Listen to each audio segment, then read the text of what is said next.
كل الناس اللي بتعاني من مشكلة التساقط نضم على بعض كده لقيت لكم الحل.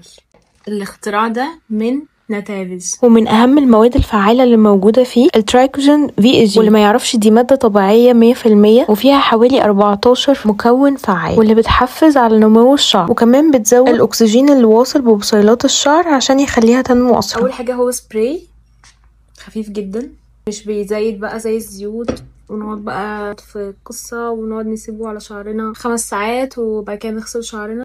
الموضوع أبسط من البساطة. نقسم الشعر ل4 أجزاء، بنرش في كل جزء من 8 ل 10 بخات، بنتأكد ان فروتنا نظيفة مغسولة كويس عشان خاطر نتأكد ان احنا استفدنا أقصى استفادة. تبتدوا تلاحظوا النتيجة في الطول وفي الكثافة بعد شهر مثلا، بس في خلال أسبوعين هتلاقوا ان التساقط ابتدى يقل تماما او اقل من أسبوعين كمان على حسب كل حد، بس نتيجته مضمونة. كمية الحاجات اللي فيه رهيبة.